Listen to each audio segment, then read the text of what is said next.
Ladies and gentlemen, here we are in the semifinals of the ZOTAC North American Cup. This is Rifkin. I'm here with Gary Oak, and we're here casting two amazing players. This is a best of three. Gary Oak, take us away.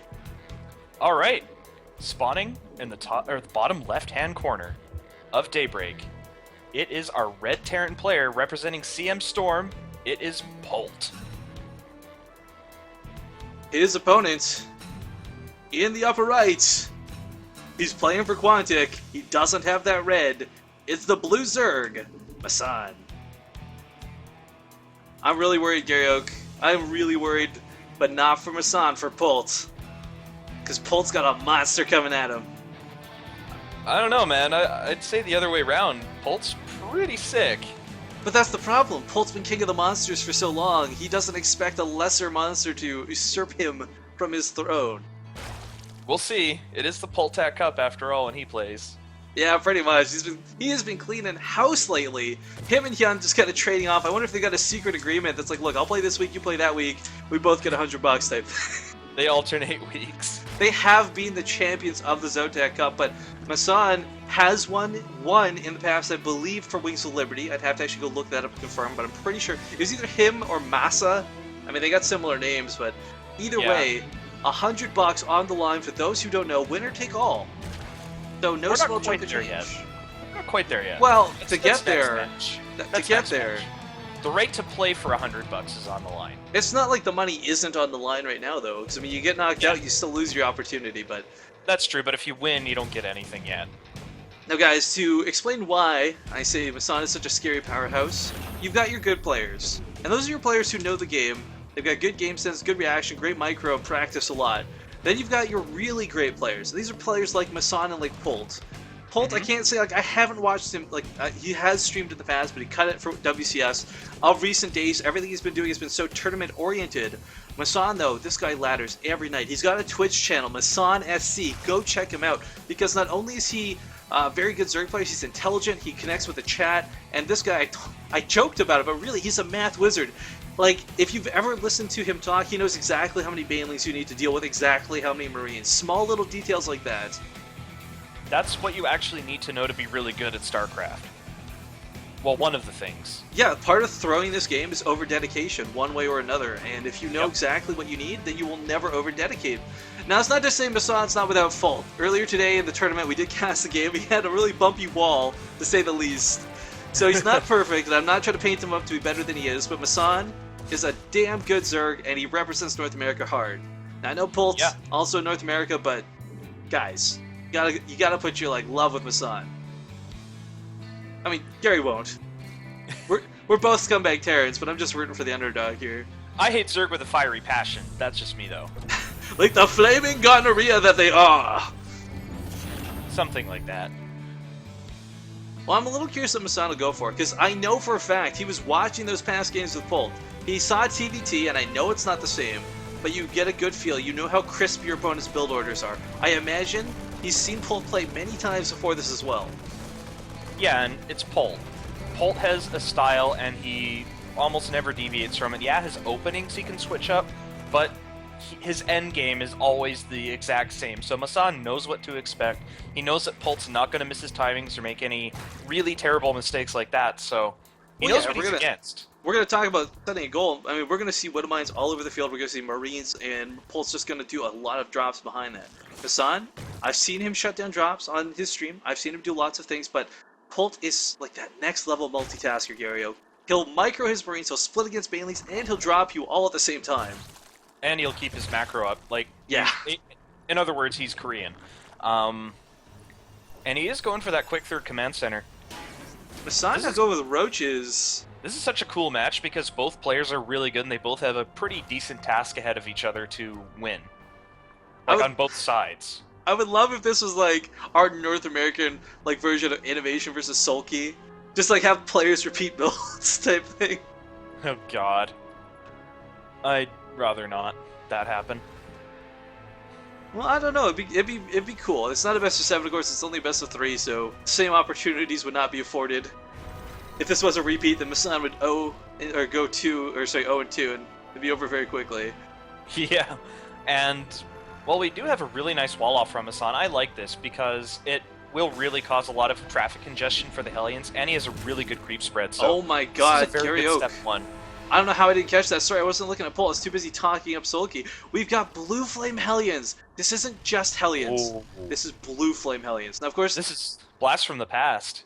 well, the big thing here is Polt, he's not going to show this as out. He's only going to have these 4 Hellions across the field, and this is standard. This is normal. This is nothing out of the ordinary.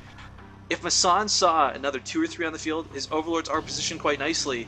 He saw 2 drive by. He should have seen 2 more blips. 6 is still nothing to really like throw you off, but if he sees more, he's gonna know it's Blue Flame. But Massan already has roaches out. Blue Flame, yeah. For those who don't know, only affects light units. Queens and roaches, buildings, they're unaffected by the bonus damage. So, yep. He should actually be okay. And I like that he's actually going for the melee tech. As weird as that is to say, eyes are on the late game here for Massan. The Overlord sees all of it. He just zoomed through the base with a speed Overlord, and he doesn't even sack it either because he went for that quick speed. Spire as a response, beautiful done, beautifully behind these roaches. I mean, this is gonna shut this down. Yeah, Hellions are crap against roaches and crap against Mutalisks, so there you go. Good response. And now look at this Massan Overlord spread. He knows how to respond to this. Well, unfortunately, there's a small hole in the wall. Oh, moving the Queen just barely in time. Blue Flame 100% confirmed. Yup, and the roaches will drive this back. The Hellions can be threatening. Polt should just keep them kind of in his back pocket because, you know, once there's a little lapse, he can sneak him in and wipe out a mineral line in 2 seconds, so... Now, there's that's what actually... he's going to try and do here. There's a small funny thing about that Spire placement. If Polt never clicked it, that could just look like a Spine Queller to him. He might not have recognized that as a Spire. I've seen Jelizerg do this in Brood War with, he disguised it as like a morphing spore colony. That could be very problematic because Polt is still continuing with Marines, with Hellions, with a couple, like 8 tank coming out. He's got a massive bioproduction behind this, but oh man, the Mutalisks are going to ravage these Hellions, and then maybe, just maybe, Massan could try and move out, taking a 4th base even behind this. Yeah, oh and that 3rd command center was so delayed because of that creep spread from the Overlord, so Massan is doing all the right things right now. I told you he's good, Gary Oak. Yeah, dude, I didn't disagree with you there. Well, we actually, one notable thing too is look at the crazy Overlord spread. We saw that Pneumatized Carapace finish up, and now they are all over the place, and not in any real danger. Polt, even if he pumps out that Viking that all Terrans do to start cleaning them up, they've got the speed, they'll run away. Yeah, he can just withdraw them. At most, he'll lose 1 Overlord, so that's... And a Viking costs more than 1 Overlord, so it doesn't matter. Well, the Mutalisks, oh man, they've popped. They're on the field. What will he do with them? Will he go straight to the main, or will he look for the Hellions? A turret... turrets. Yeah. A turret. That's not enough. He's getting a couple more, but... They're in locations to protect his infrastructure. I like that, but his mineral line, very vulnerable. Yeah, it's a decent initial turret spread, but he needs more. Oh, I like that. He actually cancels the reactor on them. But I mean, stunting these medevacs, delaying how long they'll be out, that is so critical. You should cancel this tank and build a Thor. I'm not even kidding. Build a Thor. Why not? With Widow Mines and Marines on the field, he's not really in that much pressure or trouble unless Massan continues massive Mutalisk production. That's true, but like, 1 Thor is really nice. Like a Thor and a turret. Yeah. You can't... Because you know how you take out a turret, right? You swoop in a cluster and wipe out the turret. If you swoop in a cluster and you take 1 Thor volley, you're in a lot of trouble. Yeah, some hot ham water, to say the least, but... I don't know, I don't think he's too worried about this, because Polt, like I said earlier, just continue with Marines and Widow Mines. This is something he does every single time. I love that he has tanks with this. This is something I've been wishing more Terrans would do. MMA, the only person of recent days that I've seen constantly push with tanks versus Zerg. Bogus did it first. Well, I'm saying that I've cast. Sorry, I should clarify. Oh, okay. Yeah, Bogus does that with, he does Marine Tank Widow Mine. Alright, well, oh, these Banelings getting caught by the Blue Flame before they can finish. Roaches can try and get here. Mutalisks need to clean this up. Beautiful move. He just pulls the Hellions back. This is what I was talking about, just having him in his back pocket here. Using him when he's got the vulnerable moment, and yeah, he just pulls away. Mutaling Bane, we actually have him going for some landmines, Gary Oak. I believe it was you. Really good. Yeah, you and I versus when Hyun was playing, begging for this to happen. Massan was with us back then too. Yeah, Massan was talking about, he says he loves Baneling landmines, and if you have the APM and the skill to pull it off, they're really good, and Massan is a good player to do it. Oh my god, Gary Oak will Polt. What's it going to hit, the Marines or the Hellions? It's got to hit the Marines. Do damage. Massan has got to hit the Marines. Oh my god, a huge hit goes off! 3 Marines dead in an instant. Karaoke. You've got into Polt. That was dirty, but now he knows what's available. He knows Massan's willing to do that. Look at that spread on the Widow Mines, too. He's going to have to try and bait them out here. He's got an Overseer already, which is important. It's going to be nearly impossible, though, to really effectively Here come all the mines! Lots of hits. A lot better. No speed on these Banelings, though, is making it so difficult, but Massan actually cleans the majority of this up. He's got the Overseer still. Army. And, oh my goodness, Polt losing almost 20 Marines early on.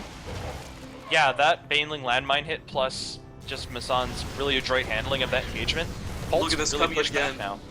I like this Massan not engaging, recognizing he can't really engage into that choke. Might go for the third. There's only really a bunker and a single turret here, but instead going to focus his energy. Widowmine, oh, does still go off. But there's tanks now. He's got drilling claws done too. Nice hit with those Banelings once again. And this Burrowed Roach actually going to provide some extra vision. Really nicely done. Massan pulling back from this. Gyriok, the control from this guy is so good. Yeah, this is the kind of play you need to take on a player like Polt, and Polt, meanwhile, is going for his 4th, going to even the base count up, while Massan is going for his 5th. And now he's scanning to move. And while it's one thing to trade, Banelings for a scan, it's another to trade nothing for a scan. The paranoia has struck. This is why Polt really should get a Raven. Look at his gas count. He's playing a biocomposition. That means if he has proper gas saturation... But look at the Banelings flooding in right over past the Widowmines. Tanks were not quite huge time. Big hit on the Widowmine. Goes off and saves these Marines from those first Banelings. But there's still the Mutalisks. If this you clean up army's the done Marines... for. There's no way this Terran army will come out of this alive, I don't think. The Roaches are just enough to really, truly tip this. But all the Mutalisks are now gone. Polt had really good micro there, as you said. Yeah, he just targeted all the Mutalisks down. That's the best he could have done against this army. But here's the big thing. If Massan doesn't get any more Mutalisks on the field, I actually hold the phone, we actually have Corruptors coming out. Suddenly these drops are available to Polt. He hasn't been able to do it before. Now he will send this one medevac into the main, but there's no tech here for him to pick off. Yeah, Corruptor, Ultra, and Fester, and he's going into full hive type with Broodlords. Yeah. Now, unfortunately, Chitinous and Adrenal Glands are not finished, but the Roach is just buying time. He doesn't really need to... This base is going to fall, but that's okay. Actually, it might not fall. He's got enough Banelings here. It's that Thor that's so scary, though. The Banes will be finished. That one Thor. Alright, well, the Ultra's coming out. Oh, that Terrask skin is so sexy, Gary Oak. Yeah, the Terrask, that's amazing. Well, the medevac did not get to do as much damage for the drop as it wanted. Going to be chased off by these Corruptors. And lo and behold, it does go down. Yeah, and the upgrades, meanwhile, for a Zerg player are finishing, and they'll give him a little bit of a timing. Knifes the Baneling line. Polt's so good with these scans. Yep, Polt's going in. Actually, denying the Zerg gas is really important here. Oh, Widowmine goes off on the first set of Zerglings flooding in here. This single Ultralist can't quite get enough, but there's enough Banelings coming in from the side. A Thor and a squished up amount of Zerg Marines. The bulk of them get away, though. All the medevacs that died didn't have anything inside, so... And look, Polt actually takes the supply lead, and the bank isn't too huge for Massan in comparison to Polt. Nobody couldn't shut that base down. He killed the workers on the gas. Yeah. Thing is, right now, Massan's only one base up on a Terran, so that means it's okay right now for Polt. Massan's upgrade advantage is also about to slip out the window. He's been engaging with the upgrade advantage for a while now, but 3-3 nearing completion. But the creep spread is looking so good. More Baneling landmines. He can go anywhere he wants on the map, really. Oh, I just barely missed them on burrowing, but you guys got to see the green goo from those landmines getting baited over more of them. Oh no, they don't unburrow in time. Oh, but getting chased back. No, the Medevacs will pick them up. He's actually just going to go in the main, and this is what. If Polt keeps doing this, he might pull him back. Oh, such good hits with these Baneling landmines. He's denying some of the creep too. And the drop is cleaned up quite nicely. Both these players, I can't believe they're sticking toe-to-toe like this for so long. Yeah, this is a really close, intense game. Polt's upgrades are finishing right now, so his bio have finally caught up with the Zerg ground army. And supplies are about where they should be. Maxed out Massan and Polt's close. Yeah, but while he's got the upgrades finally caught up, Massan now has investors on the field, something that wasn't available. I mean, you could consider the army being great, but suddenly now you've got fungals to deal with on top of the rest of this mess. Oh, look at this. He's going into double upgrades for his Broodlords. Or Corruptors. I don't think we have any Broodlords yet. No, we don't. Now we're sticking with the Ultras for the time being, but I like this. Both players making the perfect amount of units to respond. This Widow Mine, so scary if that had gone off. But Polt pushing through the south. The Infestors are poised and ready to defend. A good fungal or two will hold this. Now a fungal goes off, 2 fungals go off. Those Marines do barely survive, but there's a lot of Widow Mines here. Oh, the friendly fire damage hitting a lot of these Marines in the back. But unfortunately, most of the Zerglings now gone as well. Same with the Banelings, but the Ultralists still stand. A lot of Zerglings still on the map. Supplies are pretty close, but you gotta look at the bank here. Massan has a huge bank, and he is getting that double spire up and running, and he'll be able to transition to Broodlords. Even if he doesn't use them right away, he's getting those air upgrades and armor, so when he does transition, they'll be 1-1 or 2-2. Alright, well, we finally also have Ravens making an approach on the field, whether this is to detect the landmines or to secret missile the Infestors. Either way, a great addition to Polt's army. Now he's going to try and drop the main once again, but Massan, he's seen this. There's Overlords all over the map still. There's Changelings as well. And not to mention Creep. Look at this. Yeah, Ravens make a lot of sense. Oh, he's got to get out of there. He's going to lose these medevacs. He's going to lose. No. Actually, just barely will get away. That boost too good, Gary Oak, but in the southern part of the map, no static defenses. Massan going to try and flock in here. He should be able to save this. He has to try and pull him apart, but Massan is really quick with these responses, forcing Polt to retreat. It is buying Polt some time. Uh-oh, the Infestors, perfect fungal. Oh my god, the medevac's full, not unloading. There we go, now unloading. Meanwhile, in the north, Polt's still trying to push forward, cleaning up more creep tumors. He hasn't given up. Look, he's actually pushed the creep all the way back now to Massan's territory, which is important.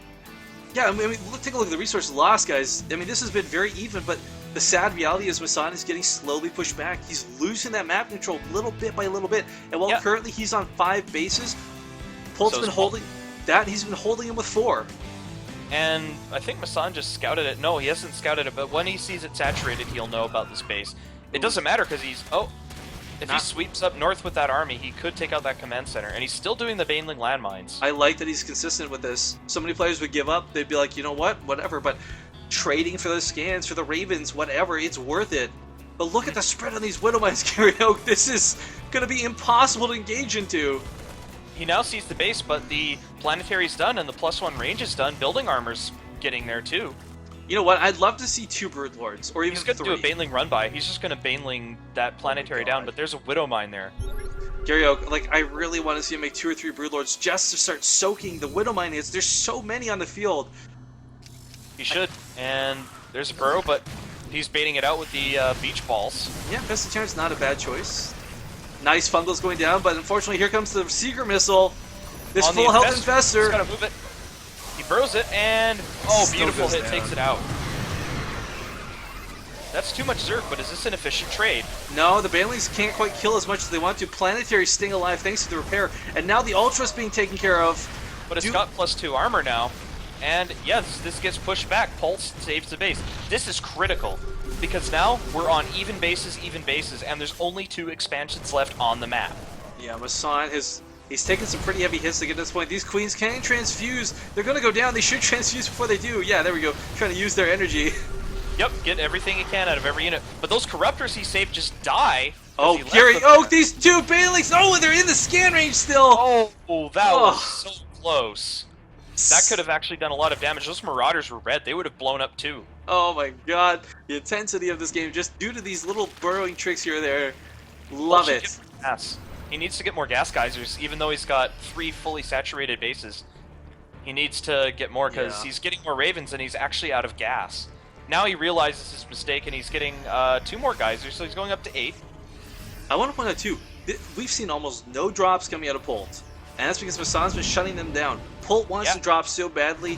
Any other Zerg player, they would have been done at this point, but Massan has been so great at shutting this down. But a lot of that map control has been taken away from him now. And there's Massan going for his 6th base, and that's the last one he can feasibly take. Well, there's just the one at the 12 o'clock. That's the last base on the map. He saw this drop coming. I mean, honestly, Gary Oak, he could abandon the main and just build a spawning pool elsewhere at this point, but he's going to hold on. Yeah, he actually did the smart thing and made his, did the Brood War thing, actually. Built his hive at the natural. The mentality behind that is, I'm going to, you know, it's more defensible if I build my hive there because it has more HP. And if I lose my natural... Gary Oak, look at the Banelings going off down here. And I want to point out a really cool trick Massan did. Canceled the hatchery, burrowed the drone, keeping it alive. Yes, that's exactly what you need to do. And that army of Polt got crushed. That's a lot of Ultralisks. I can't believe the trade's going on right now. I mean, the supply has been so off the charts for both players. I couldn't even imagine looking at the graphs at the end of this game, Yurio, because they will just be ridiculous. Uh-oh, Fusion Core. He's building a Fusion Core. Get ready to do the Fusion He Core. is outrunning the Seeker missiles, but they're still hitting the main army because they're landing and dying. I'd like to see air upgrades out of Polt if he's going for this Fusion Core. Okay, there he is. Now he's getting +2. Yeah, battlecruisers would be really nice to have, but I mean, it's really going to be difficult. There's so many situations where I've seen where it becomes completely mined out, and these players are so good, Garyok, I wouldn't be shocked if we got to that point. Yeah, because if Massan can hold this base, then either Polt has to deny him from taking the 12 or take the 12 himself, and we will get to a mined out situation because there's nowhere else on the map to go. And it's a splittable map. The main finally, you know, dropping in the main, but who cares? It doesn't have gas in it anymore. There's nothing worth holding here aside from the extra larva factory, but SCV's coming out here. Bolt's starting to throw things away, recognizing he needs that army advantage. Yes, he does, and we got pretty good bank for both players, and Polt's wow, the drop? Well, 100% cleaned up? Yeah. He didn't pick up and leave like he has every single time. He thought he could take it out, or he was just busy doing something else. Massan is going to have a big doom drop in the main, but again, this main is the least important base on the field right now. There's no tech here. There's no gas. He might be starting to throw units away a bit now because he's getting ready to build battlecruisers. It has to be it. He needs to bleed out units a there little we go. bit. BC's now under construction. You've got to bleed them out effectively, though. If you just hemorrhage units and gain nothing in return, you'll lose. Look at the corruptions on the medevacs, oh, too. That's sick. Fungal goes off, though, Gary Oak. Yeah, that was a good fungal. Yeah, this main gets shattered, but really, guys, all he has to do is rebuild that spawning pool, and it doesn't matter. He could actually just start dropping Overlord creep up here, and he wouldn't even need to. The spawning pool's not going to fall, I don't think. But if he comes down here to the natural, this is where all the scary tech is. This is the critical base of Massan. Meanwhile, Polt pushing forward. Baneling's hitting Ultralisk, continuing with transfuses. Polt is trying to do damage, but Garyok, Massan is saying no. The pool does fall now, and he does need to rebuild it, but again, it's really not a big deal. Yeah, he's rebuilding it right now. And Massan is so close to maxed anyway that this doesn't actually hiccup him right now. But a big problem too is the fact, look how mined out he is at all of his bases. Massan is? Oh yeah, he's running on fumes now. That's why it was so critical that he took that 6 o'clock base, being 1 up on the Terran, and that's where you have to be. But again, if Polt takes that 12 o'clock, then he will forever not be up. 3 health on that medevac, getting away with just no health, and I can't even believe how this game has been going, Gary Oak. Guys, Behemoth Reactor, Fusion Core Dance, I'm doing it. I don't know about you guys. Womp, womp, womp, womp, womp, womp, womp. Learning the ropes by Ludig. Put it on, guys. Alright, well, more SCVs just being thrown away for supply, of course. He doesn't need them at this point. It's just mules and gas mining SCVs that are important. Yep, and I'll just bleed his SCVs out. You know, these Ultralisks and Banelings, they're so scary versus ground forces, but, you know, what are they going to do versus Ultralisks other than nothing? Or, sorry, battlecruisers, rather, other than nothing.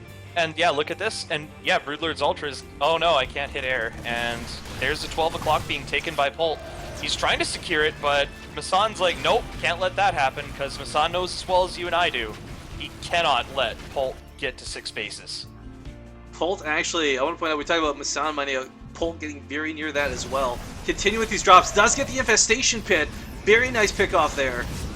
Picking off tech structures now can be important, because right now, the banks are going to deplete, because the income is getting lower and lower and lower for both players as they mine out and have no new resources to claim. You know, a really scary fact I need to point out is even with the Yamato gun, there's so many Ultralisks on the field, the battlecruisers will not effectively, even with 3 weapons, will not effectively deal with them. It's just the factor of you can't fight back very effectively against these, and they will eventually just pay for themselves. And Polt's just picking off what he can, and he's pressuring the 6 o'clock. That's the sticking point. Like, there's a drop at the bottom right-hand corner, and it is held off really effectively, but the 6 o'clock is a sticking point, because you can have the bottom right-hand base. Can he it's fungal going these to mine out. medevacs? Oh, 2 more medevacs. Nice, and he can't even unload! He can't even unload! He's unloading in the tech! Oh my goodness. Get pushed off. This will get deflected. There's Ultras here. If that Ultra Cavern falls, that's going to be in a lot of trouble. What? Hitting his hive with his Banelings! Oh my god. What did we just see? He's got to pull out of there. Got a Polt out of there. We got some nice fungals here at the 6 o'clock base, the important base, but the infestors are all now gone at this point. Yeah, and this is deflected, but again, Polt's just hemorrhaging off units very slowly, and he's replacing that supply with more battle cruisers. He's long distance mining as well from the 12 o'clock base. This is absurd. Yeah, he's going Salvation Army style here, and he's lost his medevac, so these units are trapped unless he does a Dunkirk style rescue operation, but it won't happen. Marines and Marauders are dead. I want to die my way as he like kills his own units.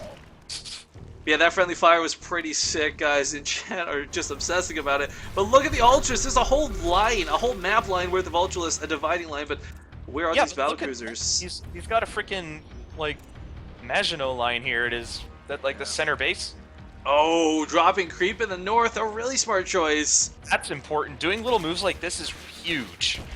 And the fact that Massan has been able to forget Massan, the fact that even Polt as well has been able to keep his composure 36 minutes into a game like this and still make small, controlled, intelligent moves like this, well done. This is what you need to be a really top-level Starcraft player. Like, it's things like this. Because the longer the game goes on, the harder it is to play a game this complex and this crazy without making mistakes. You know what? If Massan had Neural, he doesn't. If Massan had Neural, he could just control the battlecruisers. Yeah. He has enough. Look at Massan's bank. He's like Fort Knox over here. He's got almost 7,000 minerals and 4,000 gas, and he's still mining a little bit. Oh, look at the Raven. The Raven, the battlecruiser army is finally revealed. Massan has not seen it up to this point. It's been hidden in the back. He can tech switch. He can lose his entire army in tech switch. Seeker missiles. The Corruptors. They're going to run away. They can, of course, outrun Seeker missiles, but oh, the last one doesn't. I would have loved to have actually seen him run that into the army. It's clumped up, the splash damage, the friendly fire would have been insane. He's trying to land the command center, but he can't because there's one Zergling burrowed there. Oh my god, the small moves again keeping up. Now these Ravens are also pretty much full energy, so many Seeker missiles available. Massan's just going to try and trade this out. And I think it's a really scary army from Polt, but if Polt loses this army, he's going to lose his game. He has no money left. There's a fungal on all the battlecruisers. But it tickles battlecruisers at best, Gary Oak. Enough fungals will add up eventually and the battlecruisers will explode. So he's got to be careful. Massan's going to be home with the Ultras, but I don't know why. But it's almost mined out. This base is almost mined out. Massan can't afford to lose this. He just needs to throw like 1 million spores down. Looks like that's exactly what he's going to do. He's doing it at the 6 o'clock. That's the sticking point, and he's sending his Ultras, which can't do crap against battlecruisers, to Polt's last really important case. He knows that Polt's going to have no income because he's denied this 12 o'clock base for so long. All these spores trying to get up. They're going to do a little bit of damage, but not a whole lot. These Corruptors need to fall back. He's got Queens through Transfuses. He still has a lot of energy on the Ravens and Investors in a game like this. Drones.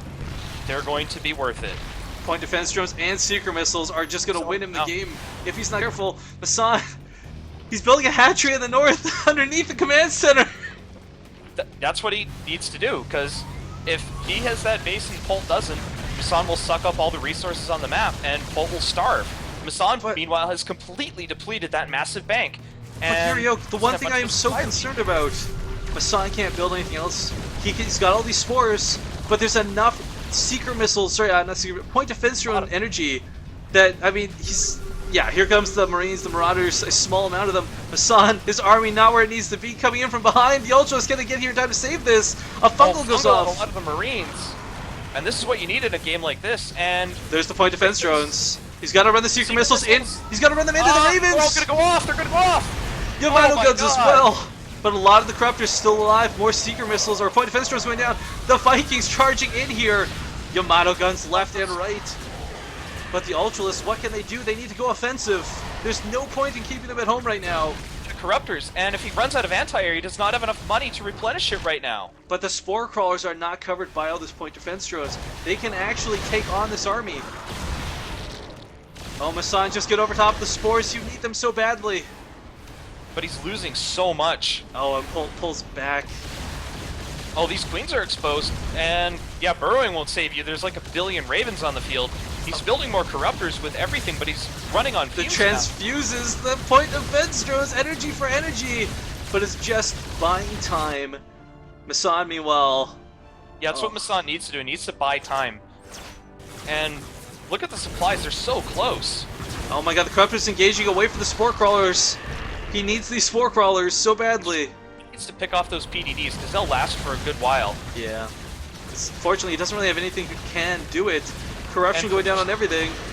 That's what you got to do. But he's running out of anti-air, and Polt's pushing through to the 6. But Massan's also pushing through hard himself. He's got the ultras Polt's moving going through. to the 12. He's going to the 12. He's going to take out the 12 o'clock base. Meanwhile, Polt's going to the natural here. If Massan, this command center is burning. If Polt lifts off these buildings in the main, he wins. Massan cannot kill these buildings in the main, and slowly but slowly, the point defense drones can be, sneaked up. But oh my God, Gary Oak, Massan has no bank. Polt has no bank.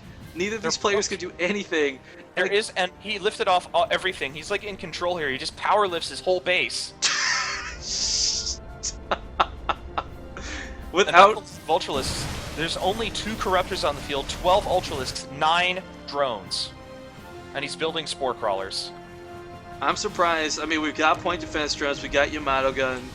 Yamato is slowly recharging. It costs a lot. And the PDDs all just detonated, by the way. They're all going away. Gary Oak, I love the way this game was played out. Both players played this so perfectly, but I think Polt's got this. I think it's pretty safe to say. He should. Thing is, Massan is still mining. He's running on fumes, but he's mining. And now he's Yamatoing away these Spore Crawlers, and there's only a few of them. Marauders coming in. No ground on the field. One Spine Crawler here in the back. And Ultralisks can't do anything. Oh, Ultralisks run in. Look at all these battle cruisers. If Polt couldn't lift buildings, I think Massan would have won this game. But and this is the last hatchery. Yeah.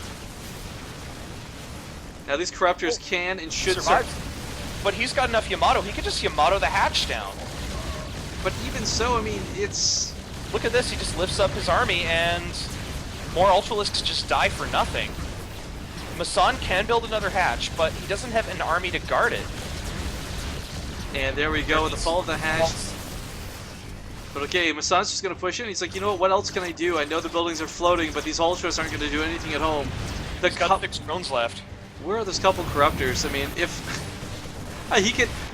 he gets drones across the field, he can build a hatchery. But there's no minerals anywhere for him to really effectively use. The top left actually has the most minerals.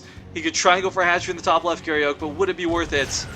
Yeah, the top left and the 12 o'clock are the only places with money left. This map is pretty barren at this point. And Polt's base is looking like Detroit right now as the Ultralisks just ravage it. Massan not building more structures, though. I think he may have given up, Gary Oak. I'm not sure. He doesn't have any money left. Like, yes, he can build a hatch, but where would he put it? He can't defend it. He has no Corruptors. He has nothing that can hit air. And if he builds a hatch, he can't even build a Spore. Oh my God. He has no Spore Crawlers at all. We have a single... Where's this Orbo? In the lower left. Okay, so Polt also has something, but GG, well played! GG. What a game. And that was only game 1. Oh. Guys, That's... if the next game is even a 10th as epic as that game, I'll still be happy with it. But this is why I wanted this matchup so badly. I knew Massan could go toe-to-toe with Polt. And I don't care about the result of that game. That wasn't like a, oh my God, Polt walked over him. No, all game, Polt was just... Oh. That was close. We got that split map situation on Daybreak, and people mined out, and then it became really scrappy. I wonder